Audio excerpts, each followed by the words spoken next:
Hello everyone, welcome back to another remote sensing lecture video. And in this lecture video, I want to go through another image interpretation element. In this case, I want to talk about location. Right, location. Now, location is something that you may not always necessarily know, but hopefully you will have at least an indication, if not a specific geographic location of the image. So this is where in the world is the image. Right, and location is going to allow you to bring in an even greater level of context because it'll allow you to bring in place-specific context. And what I want to do is I want to go through two examples showing you why location is important. But before I want to do that, I just want to talk generally about some of the things that location can help you with. A good example might be vegetation.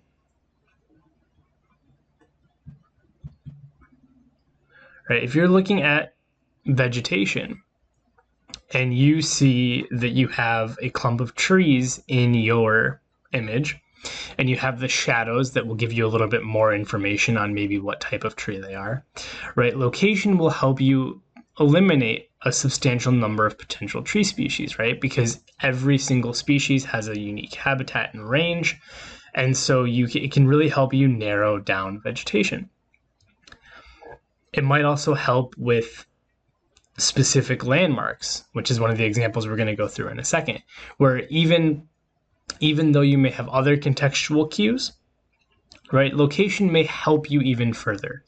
And again, in the last video of this series, we're going to talk about this idea of confluence of evidence. But simply put, the idea is that we're going to want to leverage as many possible points of proof. And if we can use location as another thing to say, hey, this is where this thing occurs, we think that it's this thing. It's another point of evidence to be confident in what you're saying. So let's go ahead and just look at two examples. And the first one is going to be a little more serious, and the second one's going to be a little more on the silly side. So this first example, imagine that you were given both of these images, and somebody told you one of these was snow and one of these was sand. Would you be able to confidently tell them which one was which?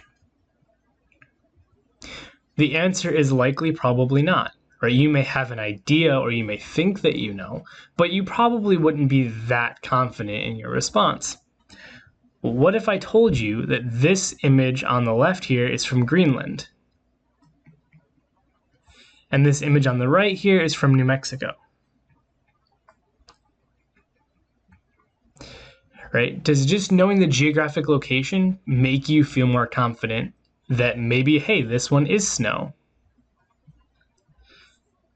And hey, maybe this one is sand. Right? And yes, that is the truth. This is snow and this is sand, right? But that geographic location gives you more certainty, right? You may have had an idea, maybe you were wrong. But again, knowing the location really gives you a little bit more certainty. Now, this is a slightly bad example because hopefully you would have more to go on than just location. But again, location can be a powerful indicator. The next example I want to talk about, again, this is a little bit more silly, is we have two versions of the Sphinx, right? This right here is the Sphinx.